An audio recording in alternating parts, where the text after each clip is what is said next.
Hey friends, welcome back to my channel. It's Tori, and today we are going to talk about fantasy tropes slash elements that I cannot stand. This video is from my friend David from the channel Four Corners of the Page, who recently made a pet peeves in books in general video and then challenged me to do the same. And I'm going to take a fantasy spin on this because I find it a lot easier to talk about fantasy tropes and elements that I dislike.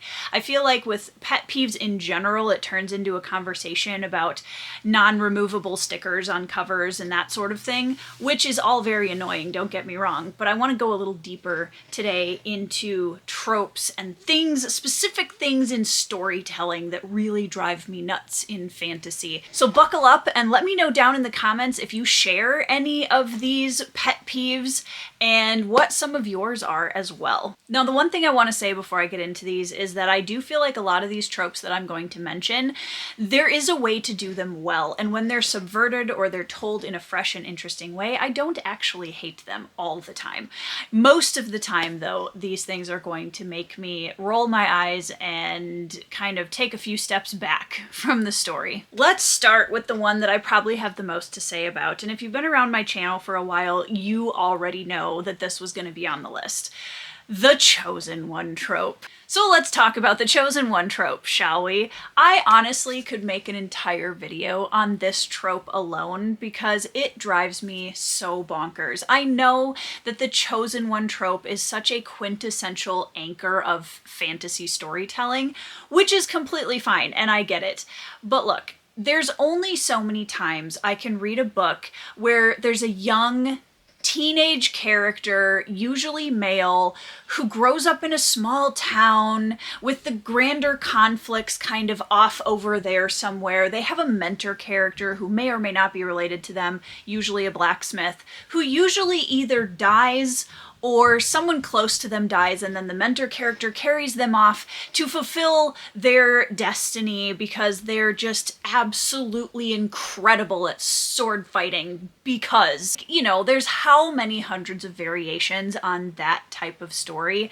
And if that's the way the story opens, I can tell you right now that it is going to have to work so hard to make me enjoy it because Chosen One tropes are not my thing. And I don't even think it's just the formulaic feel that a lot of Chosen One tropes fall into.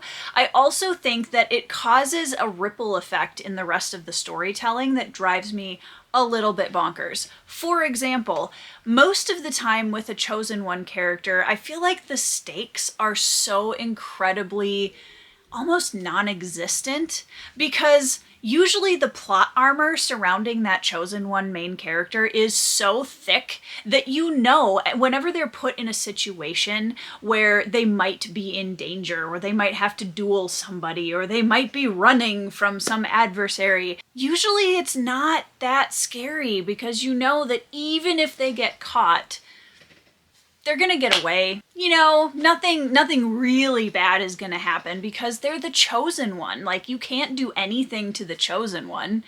And that's just so frustrating. And I think, you know, one of the ways to subvert that is obviously a lot of the stakes with a Chosen One are often tied into the people around them. But the problem with that is that so many Chosen One stories focus so heavily on that Chosen One that we don't really get a chance to build a lot of emotional investment with the cast around them, which then, when the stakes are brought into play, means that it feels kind of shallow, I guess. It doesn't really have the kind of impact that I think I tend to look for in my storytelling. So Chosen One tropes are definitely one of my number one most disliked fantasy conventions. And I know that it's a lot of people's favorite, and that's completely fine. That's just my opinion. Let's go into the next one and talk about the resurrection trope, okay? Now, again, this is a trope that I have seen done pretty well in several different books, but overall, the resurrection trope kind of removes that same emotional impact, which, again, is something that I value very highly in my reads. And when someone dies and you have this whole emotional experience over it only to see them resurrected, it feels like that emotional impact and that moment really didn't matter. It didn't really mean anything. And that frustrates me so much. And conversely, not just when it happens to the heroes, a resurrection trope on a villain makes me even madder, you guys. That drives me nuts. If we have a character who has been gone, who's been defeated, and we've moved on to like plot B, we're going this way now, and all of a sudden, out of nowhere comes this adversary that we thought was gone, and not even like they went out of the story for a bit and came back, but genuinely defeated. And then all of a sudden, oh, well, we need another opponent to fight, so we're just gonna bring this guy back because it drives me absolutely bonkers, you guys. I cannot stand it. And especially when it is used to remove all sense of stakes from combat. I'm not going to name specific names, but there was a pretty largely popular romantasy series that I read a few years ago where there's a huge world-ending battle and the entire main cast goes to war. There's fighting, the stakes are really high, and none of the main cast die. The only member of the main cast to die is resurrected 2 pages later. And I was so angry, you guys, because again, it cheapens that emotional impact and it feels like almost a bait and switch. The next one is something that drives me absolutely nuts, and it's a storytelling structure issue, and it's something that isn't exclusive to fantasy by any means, and it's not really a trope, right? But that is a lack of characters at rest. And what I mean by that is stories that just have this breakneck emotional or violent like plot beats, one after another after another after another, and there's never a moment to let the characters or the reader have a moment to breathe, to build that tension, to build up our investment in the characters. It's just like tumbling headlong down into the bottom of a hill and then getting there and not really knowing what happened because you sort of went somewhere else mentally after a while. And I think that that really burns the reader out. We get to a point where we just don't care about anything anymore because it's such a constant barrage of, you know, big events happening without any buildup or moments at rest in between, that after a while your brain just kind of dissociates from it and you don't really care about anything that happens. One of the best ways to explain this kind of concept is actually in the Japanese culture. They have a word called ma, where it essentially denotes a meaningful void. There's a significance to taking a break, to taking a breath in between moments, that meaningful silence in between like the notes of music or the plot beats of a story is really important. And I think that that is such an underrepresented and underappreciated part of storytelling in a lot of modern novels. The next one is portal fantasy. This is something that I don't know what it is about it. It's a purely subjective thing, but I don't want to like start in Minnesota and end up in Middle Earth. I don't want to be jumping from modern world to an ancient world. That's something that I really don't love too much. Narnia, I feel like because I grew up with it, it was something that I really loved in that story specifically, but I haven't found a portal fantasy since then that I have enjoyed that particular trope. I just feel like it brings too much of the modern world or the world, our world in general with it, and I'd rather be transported to a place that's completely secondary, that doesn't have that flavor of the world I live in, because I think there's so many things that come along with that where now, you know, it's more likely that you're going to have a tie-in to things that are happening in our world specifically that we might want to talk about in theme. And that's something that I'm going to bring up a little bit later down this list as well. But just in general, portal fantasies are not my thing. Next up, we're going to talk about themes in general, and specifically heavy-handed, or what I like to call sledgehammer themes. Now, obviously, as a fantasy reader, as a reader in general, I love a really well-crafted exploration of themes, okay? I love that. I love when an author invites us into a conversation and kind of gives us a whole bunch of things to think about and actually wants us to be part of the thinking process through those themes. One of the things that really drives me nuts, especially in modern fantasy, is oftentimes the author doesn't really trust their readers with the themes that they're portraying. And they come into it with kind of a sledgehammer and they're constantly hitting us over the head with the "did you get it? Did you get it? Did you get it?" kind of thing. That will make me put a book down so fast, you guys. I can't stand it. And especially for me subjectively, one of the things that I do in reading is I read to go somewhere else, to think about things in a different way. And if I feel like the author is taking very specific conversations or immediate events from modern day and is just using their fantasy story as a vehicle to like have opinions about that event or opinion or whatever it might be, it really throws me off as a reader, and it's not something I enjoy. It's not, and I understand that not all literature needs to make us comfortable and make us happy. That's not my point. My point is, I don't like how sledgehammery and heavy-handed so many of those themes are treated, where instead of, again, inviting us toward a conversation, the author more often feels like they are trying to tell us how to think, what to think, how often to think about it, and that's something that will make me put a book down really, really quickly because I can't stand it. I love a nuanced and subtle approach to the exploration of themes. My next most hated fantasy convention or trope is nihilism. And again, this is not exclusive to fantasy. Nihilism is essentially the complete rejection of all religious or moral principles and the idea that life and the world and everyone in it are essentially meaningless. And that is something that I just don't like to read, which I feel like is pretty fair. I really like when characters have to face a dark world, where they have to fight against something that may feel purposeless or meaningless, but they're carving a purpose out of it despite all of the horrible things that are happening. I need that little bit of something, a tether, to pull me through the horrible things that are happening. And the whole idea of the world and everything in it and everyone in it being meaningless is so against my own moral principles that it is really, really hard and depressing for me to read because A, I don't believe that, and B, I feel like at the end of the day, if the question that the author is posing is what is the point?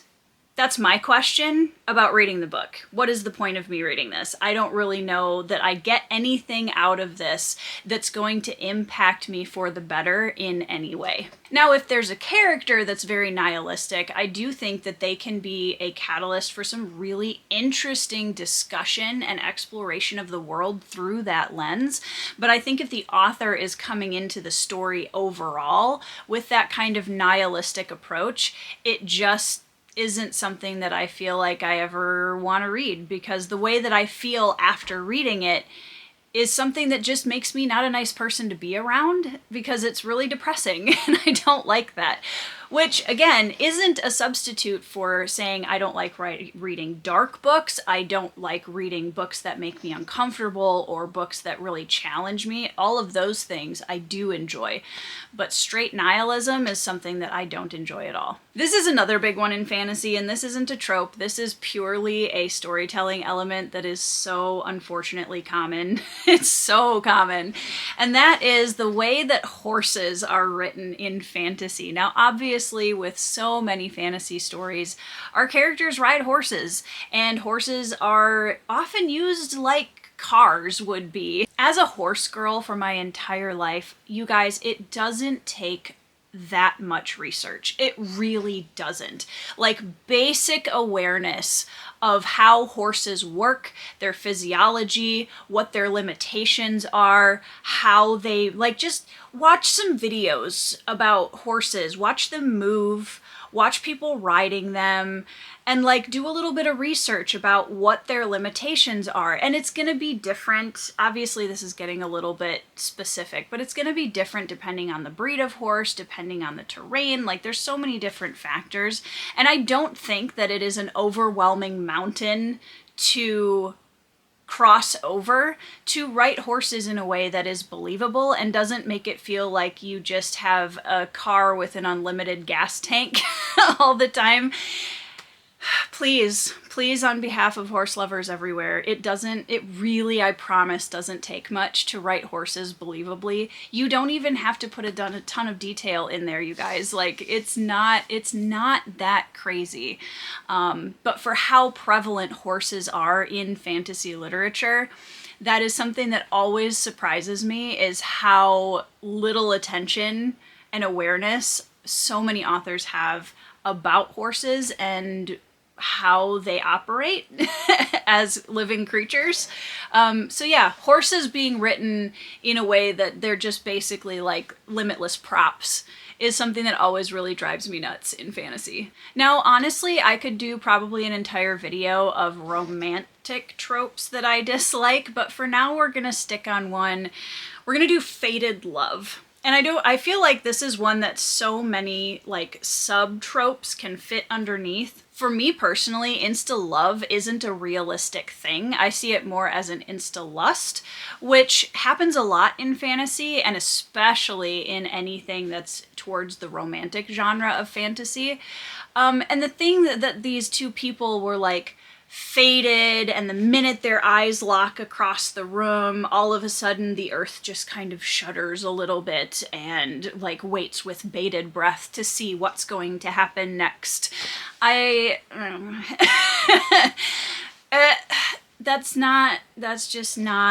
It's not my thing. So I don't know if that would really be considered fated love, or like, I think that kind of goes with the idea of prophecy a little bit, which I'm also very nitpicky about. Prophecies to me are very hit or miss. Sometimes I feel like they end up just kind of being a deus ex machina, or a convenient way to explain or fix things in a fantasy novel. So if you have two people that are like fated lovers or whatnot in a fantasy book, I don't know, I just feel like it kind of makes their story more unrealistic, and I don't really invest in that kind of a love story, personally. So, I don't know. I don't know if that's the right trope name for it, but we're gonna go with it. Because like I said, honestly, there are so many romantic tropes that I think are utilized poorly. It's not even that I'm against the trope itself oftentimes, it's more than not how it's written. There's so many tropes and conventions in modern storytelling that are repeated just over and over and over formulaically that after a while, you're so sick of it that you don't like it on principle because you haven't seen it done well in so long. And I do genuinely want to go on the hunt this year for some fantasy with romantic subplots, or romantic plots even, that I just really love. I am 100% determined that they're out there and I'm gonna find them. But generally, I haven't had good luck with those. All right, guys, let's talk about overpowered characters. This, I mean, in some ways can even go back to the Chosen One trope a little bit. I do find this within Chosen One characters a lot. But just in general, I think fantasy as a genre definitely walks that tightrope line between realism and the fantastic, right? And we break those rules intentionally in fantasy, and we love to do that. But I think there comes a point where if your character is just never actually in danger, and they're good at everything all the time, and they're just the most amazing swordsman or archer or whatever it is that ever lived, forever amen, then it's just not an interesting story. I think so much of what makes storytelling interesting and engaging is the struggles we face as people or as characters in the story. That's where the heart comes in. And one of the things I also see with this particular convention is that there's almost a roller coaster of inconsistency within the power of a character. Well, where they'll face like two different enemies, and the first time they're barely struggling through it, and the second time suddenly out of nowhere it's not a problem. I actually often find that it's a plot convenience more often than not, where the author just needs to like get through something or show that the character has really improved or whatever it is. But the inconsistency in character power is also something that I find interesting. And obviously you want to see an arc where the character's growing and learning and doing better at some point. But I feel like that's a little bit different than just, oh, well, the character has to be better for this combat sequence or whatever than they were before. So I don't know if that made any sense, but overpowered characters, inconsistently powered characters also drive me a bit nuts. Now, the last thing is something I talk about all the time on this channel, and it's not a fantasy trope, it's just a fantasy storytelling element that drives me absolutely nuts, and it will make me madder at a book than pretty much anything else, and that is unearned emotional impact. Oftentimes also categorized as shock value. Fantasy deals with so much heavy content, so many heavy topics. We deal with pretty much all of them. If you can think of it, it's probably in there.